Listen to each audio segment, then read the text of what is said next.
Hello, good morning, afternoon, or even evening, depending where you are in the world. I'd like to thank Uncharted Software for asking me to do this webinar again. It was one I did back in late 2019 after a case we had in the UK here for a hit and run incident where the vehicle and the data from the vehicle was critical in terms of the conviction of the male individual. So today, with the advances in the technology, in GeoTime itself and the additional capabilities that have been added, I'm going to go through the workflow of importing the telematics data, producing a report, and creating the video, which was a massive part of the actual conviction of the case itself. So before that though, I'm just going to very quickly introduce myself, of course, and take you through just some of the principles and also the backstory of the case. My name is Dwayne Watkins. I'm the MD of GeoTime Limited, and we're the proud partners of Uncharted Software and accredited trainers for GeoTime here in the UK. I have a 20-year law enforcement background up until 2015 when I founded GeoTime and started another chapter in my career and life. Vehicle tracking though was always a niche for me, and the passion for locational-based data analysis was born from there. So when I founded GeoTime, and with my then knowledge of GeoTime from my previous agency, it was a no-brainer to promote and train others in the use of this fantastic capability. GeoTime is used in agencies across the globe and growing every year, which we benefit from in regards to the feedback that enables the product to continue to grow in functionality that is common to you all. GeoTime is an incredible tool for unifying data from different data sets and different systems. While born from CDR data analysis, today, GeoTime is used for the attribution of many different data sets that are out there. For example, ANPR, social media data, finance data, even UFED and XRY downloads from phones. All we look for is a date, time, and hopefully a location as well within our data. Today though, we're going to concentrate on a growing trend of data usage, especially here in the UK, and that is of vehicle telematics data. For many a year now, our top-end vehicles have had sat-nav and entertainment systems built in, but you'll be hard pushed to find a car without these now called infotainment systems today.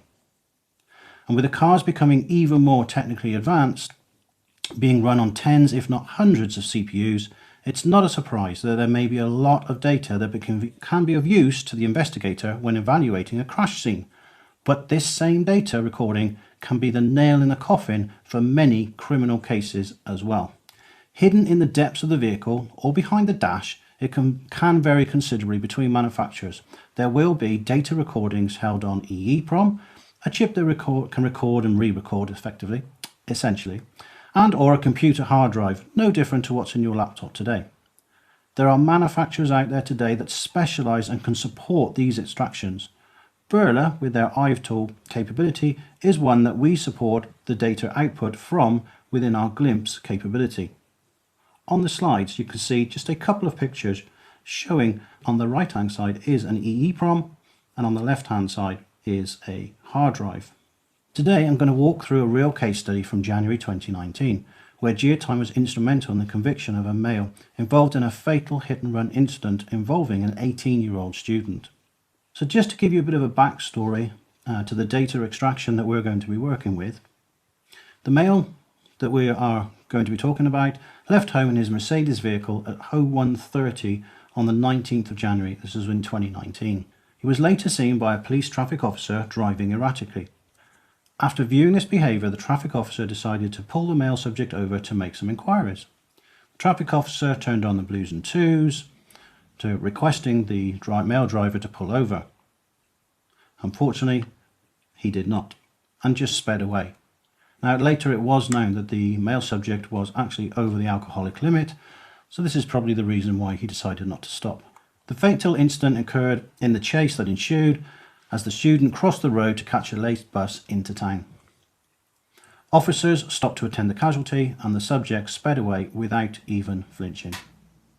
Now, of course, from the data that we had at the time, location where the traffic officer was, and also the vehicle registration number, which enabled then further analysis to be done and the house to be visited where the owner of the vehicle was.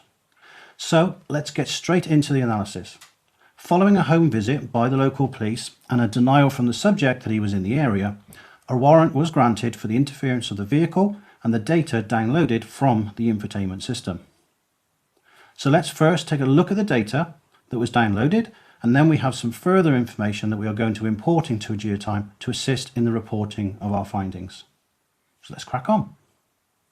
So here we have 3 files, 2 of which are the export from the Bird Eye capability, and 1 is an additional file that we're going to use for points of interest. So the first one we're going to take a look at is the track point file. So exported from the IVE capability in CSV format, we can see here that we have lat and long columns. We also have a date and time column where the format is day, month, year, hour, minutes, seconds. We also have within this file some other useful information, for example the string speed. Going to be very useful to show the speed of the vehicle during the journey itself. Now, the events file is also another data set that can be extracted from the vehicle. The only difference we see here, though, is that the event file has no latitude and longitude. So the only information we have is the date and time. But of course, within GeoTime, we can align that with the track point data, bring it onto the same timeline, and show then where these events, the door opens, the door closed, the ignitions, where these actually took place within the actual the locations within the time that we're going to be looking at. So the column of interest within this dataset is going to be the event identifier, of course aligning with the date and time. The third file is this addresses.csv file. This file purely put together to show the home address of our subject, the collision location, and a few other bits of information as well, just to assist us with the analysis itself. Now let's open GeoTime. So those that are familiar with GeoTime will see that we have the normal 3D viewing, the locational map in the center, our timeline on the left hand side, and our analysis window on the right hand side. And of course, within our mapping window, we also have the ability to show our calendar view and also, of course, the traditional 2D view. So the first thing I wish to do today is I'm going to bring in the points of interest. Everything's going to be referenced from that, so we're going to bring that in first. And I'm also going to show you some little extra tricks to create the icons on import rather than doing it after. So we're going to go up to our file. Now for map features that do not have a date and time, we use the import map features function. Normally opens up to the last folder that I've been using, so it's gone straight into my demonstration folder. I'm going to choose the addresses.csv file. By default, GeoTime uses the location type as being a cell tower. However, we've seen that within our file, we're just going to be using latitude and longitude. You can, of course, use other reference systems like eastings and northings, etc., and also postcodes if you have internet access. Now the location fields, it's already picked up and identified as being the latitude column and the long column for the longitude. The label for the icon itself, again, it's already picked up on name, so I'm happy with that. Color, I'm going to choose a blue color for my icons.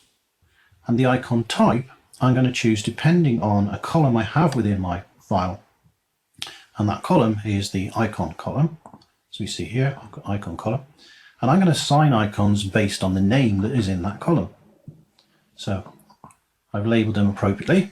So this value of house, I wish to give that particular placement a house icon. So instead of auto-generating and becoming either an X or some random icon, I'm going to choose more, drop down my selection of icons and choose a house. For the fatality, I'm going to drop down and choose this icon. Now the question mark is just a point of interest that I'm going to refer to within our analysis. So this is just an identifier. I've called it question mark purely so I use a question mark. Then we have a value called police. That's going to be our police car. This is the location where the police officer first saw our subject and also where the chase began. And there is a photo that I'm going to bring in, and this is just to give me an indication of where that photo was actually taken. This is just a Google Streets photo we're going to use to enhance our annotations. Now, of course, I can use the metadata from a photo as well. I'm going to import that.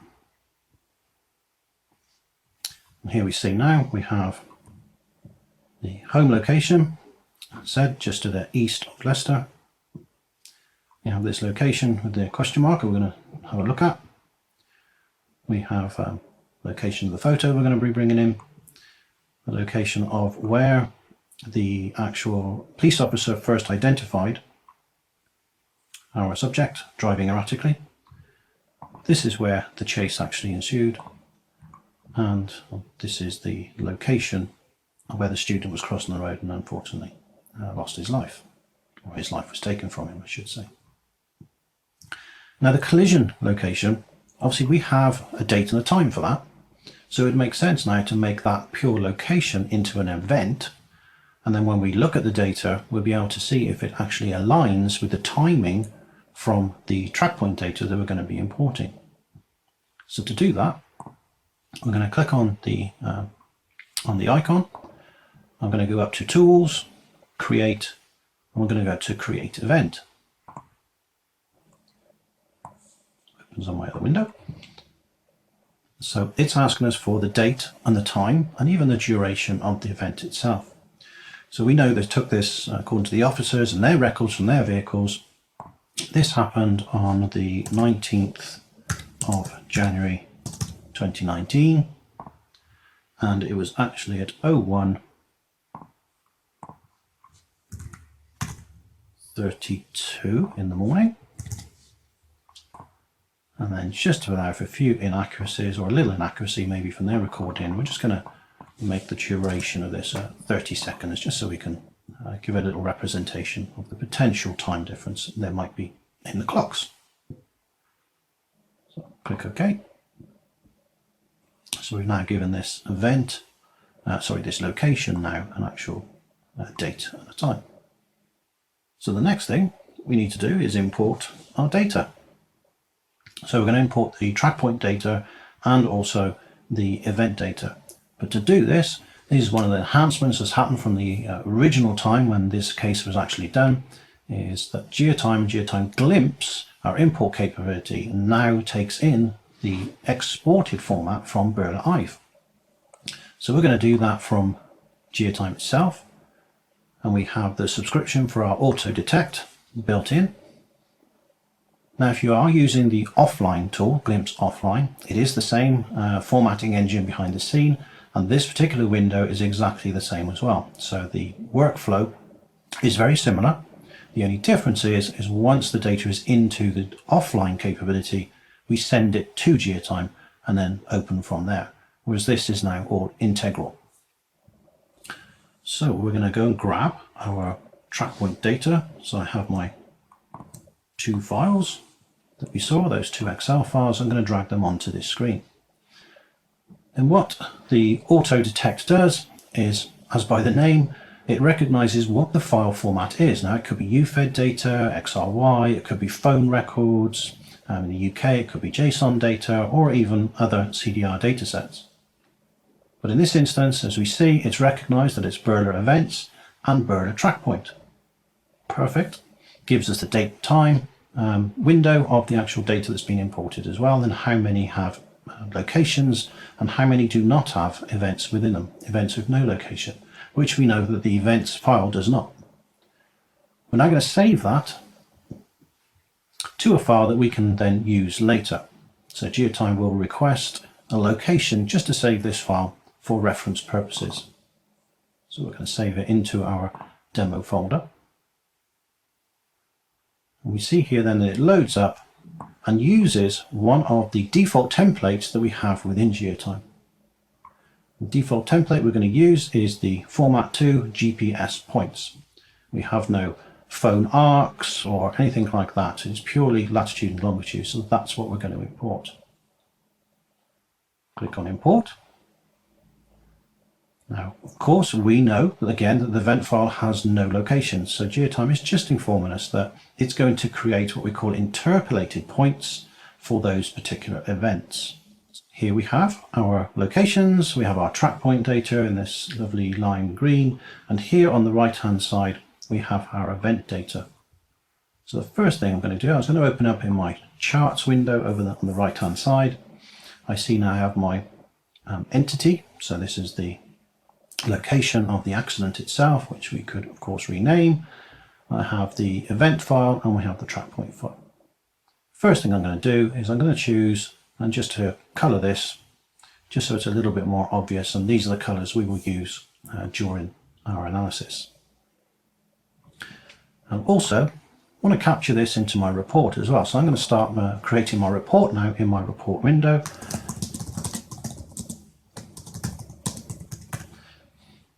So we'll give it some form of a title, and then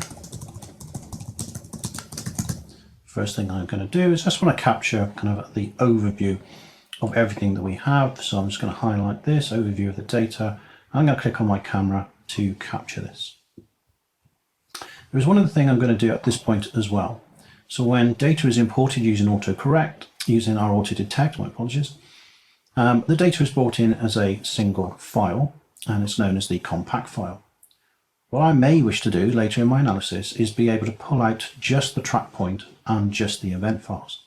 So just to enable me to do this later and also use pattern tools, I'm going to choose the track point data and I'm going to tag the data so I can use it for further analysis later on. So we can see here I have just selected the track point data. I have 86 of my 105 events selected. I'm going to go to my tags window. I'm going to create a new tag and I will call that GPS, and I have my GPS data. I'm going to come back into my window, make sure I have nothing selected. Come to charts. I'm going to choose my event data this time, and we can see that we have 18 events of the 105 chosen. I'm going to go to my tags window, and here we show a small portion of our compact file. And I'm going to tag these particular events as events. Click OK. So now we have our GPS points tagged, and we have our events points tagged, as we can see here. Perfect for assisting us later on in our analysis.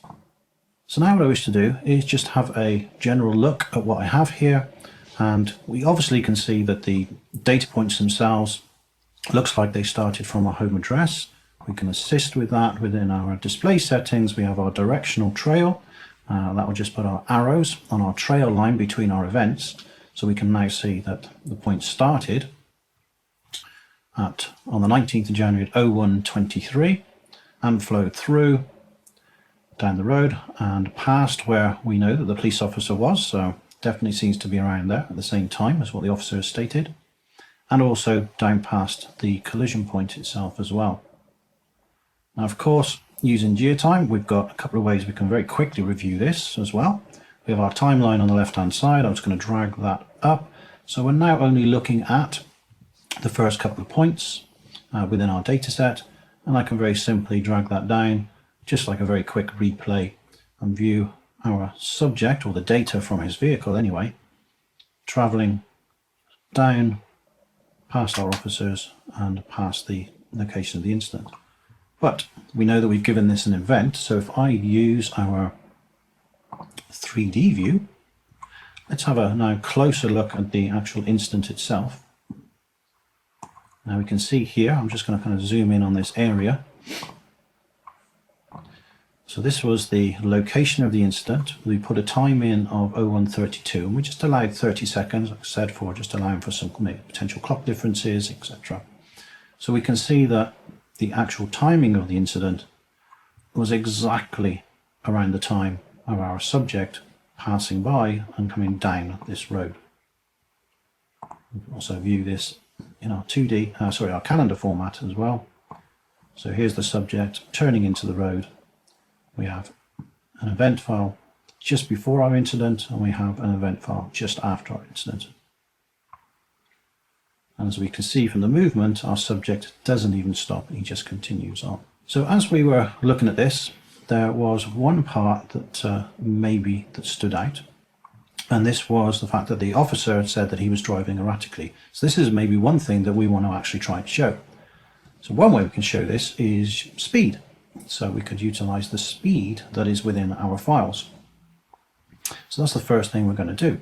So I'm going to go up to my charts window, click on the drop down, and instead of charting by entities as we have here at the moment, I'm going to chart by string speed. So this is one of the columns that has been brought in from the files themselves.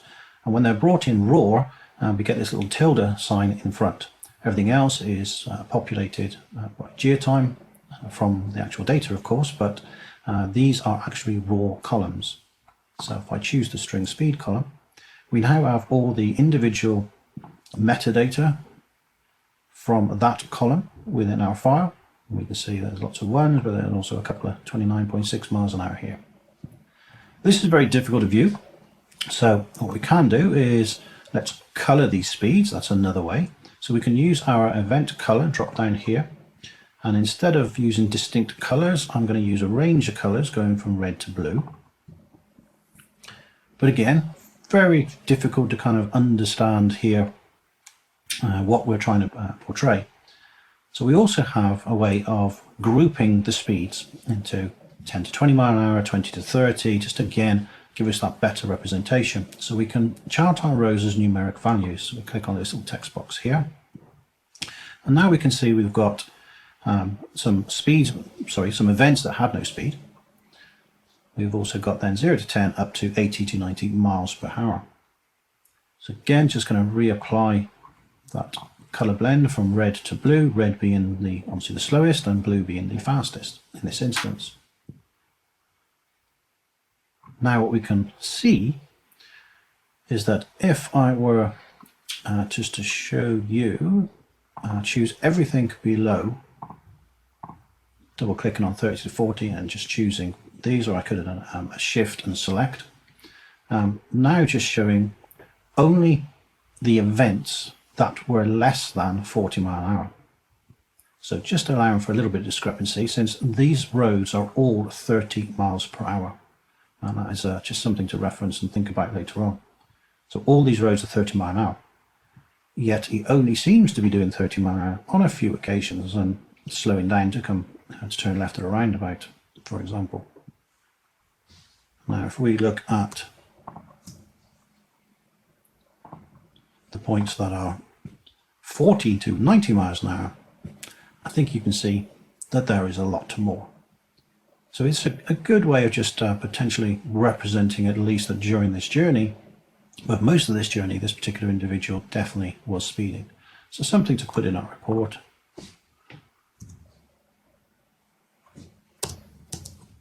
Put show of speed, for example.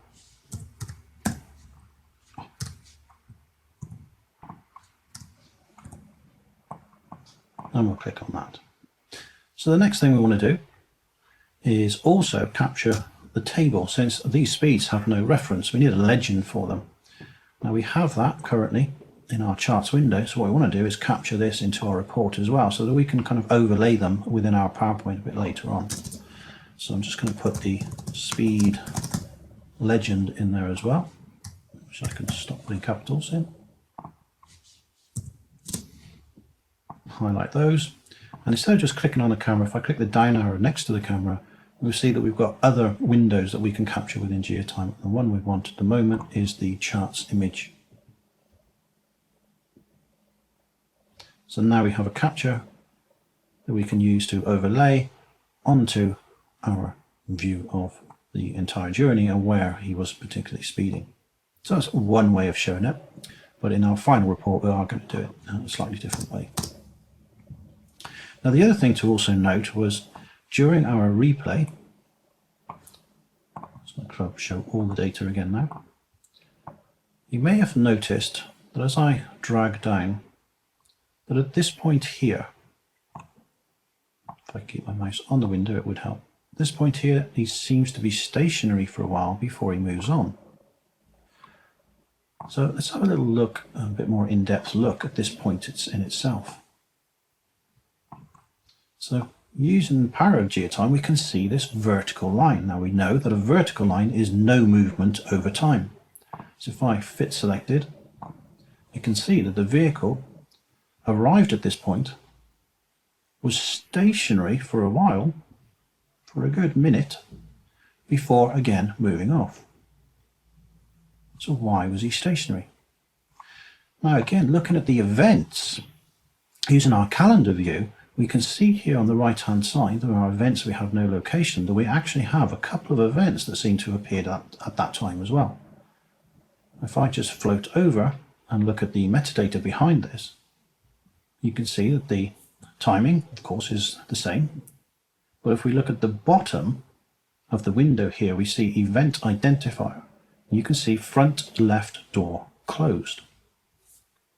If I go to the point above it, we see front left door open.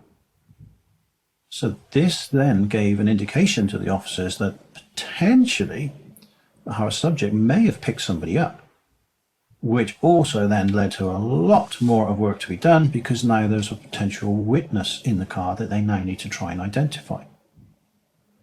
So of course, important information that we want to pull onto the timeline and make this more visual for our users, especially as part of our report. So that's the next thing we're going to do. We're going to pull the events onto the timeline so that we can make this a lot more visual. So to do that, I'll click back home. I'm going to go back into my charting. I've finished with the kind of demonstrating the speed at this moment in time anyway. So I'm going to go back to entities for the moment and go back to our red and blue. So we can see our blue events here on the right hand side. So now what I'm going to do is click on our track point data, and I'm going to hold the control key and click on our event data. So effectively grabbing all 104 events. So the 105th being the green event here for the actual collision itself, which we entered individually. So I want to pull these two together and make one entity from both of them. To do that, we go up to Tools, Create Entity from Selection. Again, it comes up on my other window. We're going to call this Mercedes. Happy with the color there. We'll create a new tag for it. So we'll group these into a new tag. What I won't do at this point though is recolor the events to match the new entity, because it just helps to distinguish where they are initially. We can change them after. So I'll click OK. The two have now been combined, and we can see that here are some events at the beginning that we can also look into, see what they are. I think actually one of it's just a GPS update, so a timing update by the GPS system, just an event that was recorded. But let's have a look now a bit more specifically at this point where the vehicle was stationary, and now we get that alignment of event at location, the door open, the door closed, and then the moving off. So now we can see that within our timeline.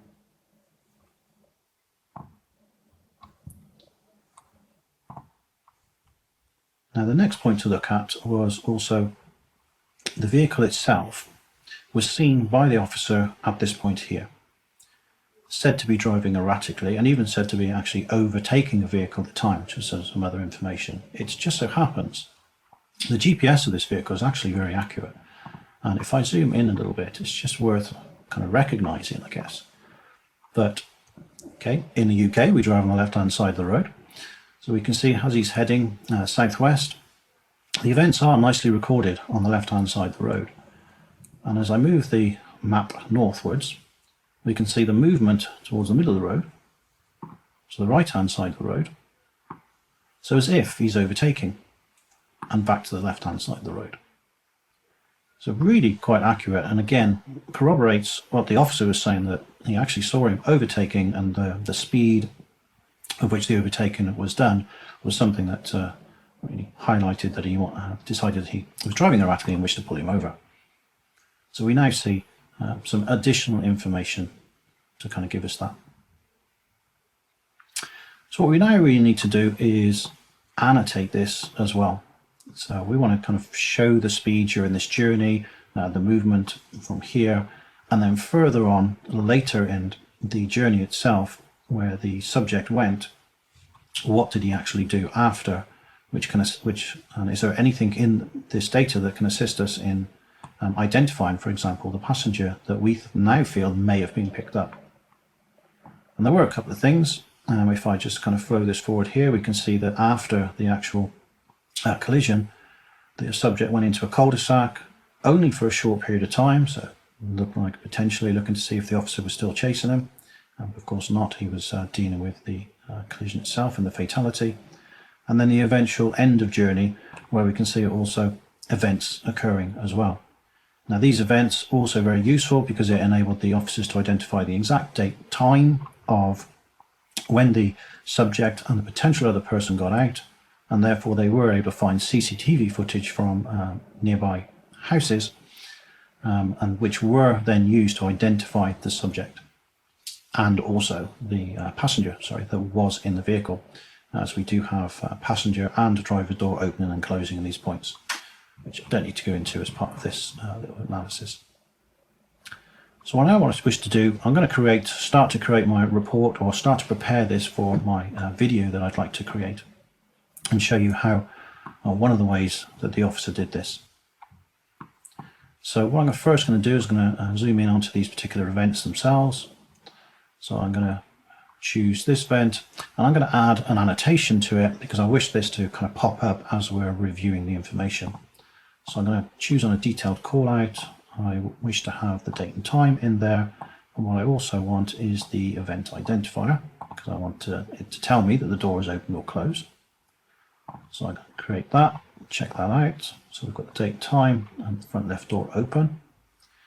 Then what we're also going to do is choose the second one, and now GeoTime will remember what I've chosen before, so I can just choose that. I could have done both at the same time as well. So we have both of them. And just to show some extra features, just to make it a little bit more obvious as we view it, I'm going to change this to a nice green for door open, and door closed, I'll change that to a red, just to kind of highlight the colors a little bit. Of course, I kind of made them bold as well, and italic, etc. And there is also methods within the tools and options to make the text size larger as well, or smaller, depending on what we require. So we've now got this location identified. The other point that I want to identify and just show you another way of bringing information into the system is we have a location here identified by this kind of this marker on the map. What I want to do is I wanted to show what the road looked like, just to kind of portray the danger that this subject was delivering and how fast he was going down the particular road. So I wanted to give some context on what the road actually looked like. So to do that, I just created a call out, and then I have a picture. I'll just open up the picture. So a picture just taken from Google Streets. I put a little label on it to say it was 30 miles an hour, because this is a 30 mile an hour road, and this is the road that he was driving down. And we'll show the speeds in a moment. So it's just before this right-hand turn, into Mickleden Drive. So that photo, I'm just going to bring in and literally just drag and drop it out of my browser. And that initially is going to be a very big photo. So I'm just going to click on the picture itself, and I change that down to, I'll try 50%, just to make it a little bit smaller. Perfect. So as we review this now, the user at least gets a little bit of context to what the road type is like. And there are other photos we could bring in and kind of add some more context to this. So we now have that. We have our events being identified. So the final thing I wish to do now is, whilst I'm replaying this and creating our video, it would be great to be able to see what the actual speed is. So we've portrayed it using colors, and that's just a static picture. But now we want to actually put a speed next to each icon as we're replaying them. Now to do that, we can go to our tags, I'm going to choose the GPS because I only actually want to tag just the GPS points. So hence this is why the GPS was created. The tag was created initially. So I'm going to create detailed callout. Now don't require the date and time because as I'm going to replay this, we're going to have this down in the bottom left hand corner anyway. So all I'm going to actually need here is the string speed. So I'm going to pop that across into my window. And then we now have a lot of information, of course, which at this level is a bit obscuring. Of course, we're not going to replay it like this. What we're going to do is going to zoom right in. I'm going to zoom into this area as well. Come up to there. Okay, and then we're just going to find a point we're happy to kind of start our recording from, and it's always good then to, once you have that, is just make a marker within your report, because these markers are thumbnails. They're also points in time that we can come back to. So if the recording is not working as we expected and not showing all the information we want, at least we can come back to this point once we've sorted that out. So now what we're going to do is create our recording. So to do that, we now have our annotations we want for the speed. We've got the photo and the door opening and the door closing. So all I need to do now is choose our entity. I'm going to say, can you please follow that entity? And you see the map moved. I'll zoom out slightly. And then I'm going to click on the record icon normally, but click on play.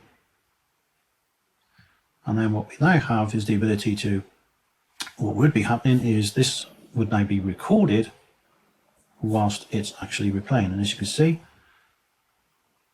going a little bit too slow. So we could do with that going a little bit faster. So we would pause, stop the recording. I'm going to go back to my start recording point, and this is where that really comes in.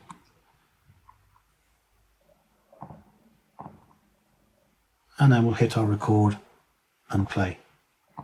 Make sure we're still following.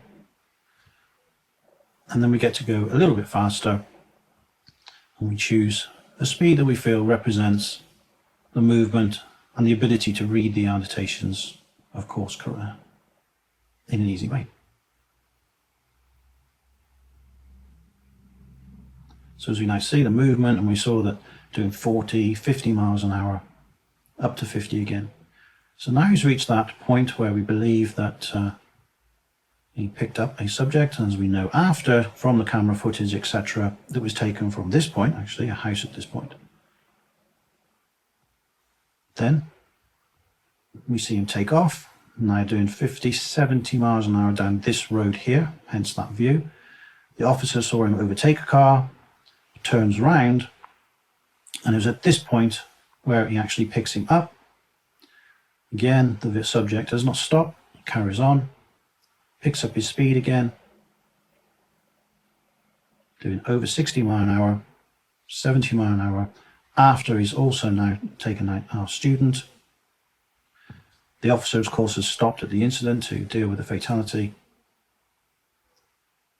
And you saw the speeds down there, 70 mile an hour. And as said, this is all 30 mile hour limits road in a built up area.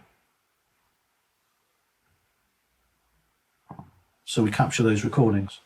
Now with a little bit more time, what you can get from this, I'm going to replay it now. This is actually what was produced by the officer himself of this case back in 2019. You can see he spent a little bit more time on the annotations, also showing the events at the beginning where the door was opened and closed and the ignition was turned on. Decided to identify with an annotation the home address. Then we have the speeds.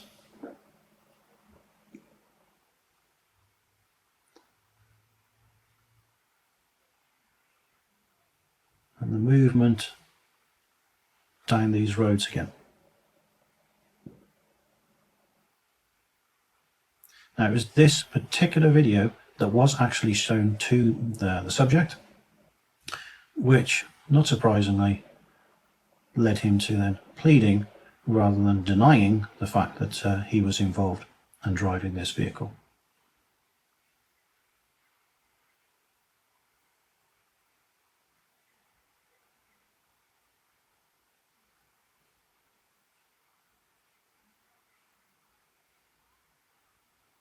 Now in this video, the officer decided not to show the information where the traffic officer picked up the vehicle, etc.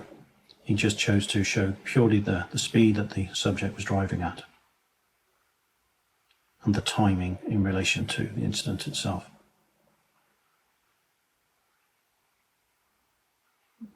And there's the collision. You can see 64 miles an hour just after the collision and didn't stop, still doing 70 miles an hour. Absolutely horrendous.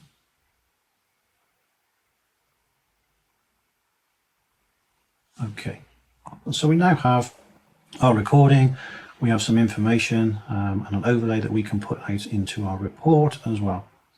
So the final thing I said I was going to do was also bring in some phone records. Now these were not shown as part of that video as you saw, but to assist in the corroboration, the phone records of the subject for this period were downloaded, and there were a couple of calls that were of interest, and I think it's just worth showing how these can be overlaid and also identified that there was communication going on before he left home and just before he picked up what turned out to be a lady friend during the pause within the journey. So to do that, we're going to go up to the file and we're going to merge in some additional data. So we're going to choose the merge function this time, and we have some calls from hit and run. I'm going to click OK, click open. I have a template already set here. So we have some cell tower information, date and time, and I'm going to import that data. Click OK. And what we now have is we have some calls made at the time just before the subject actually left the home address. A call was made, and as it turns out, if I zoom in on this area here, off a mast that actually covered the area where the pause was, and we can see by the sector information, a call was made just at the point where a few seconds, about 10 seconds after he'd actually stopped at this location, a call was also made actually to the female that he picked up, I guess, to tell her that he had arrived at the location. At which point then, about 20 seconds later, she came out of the house.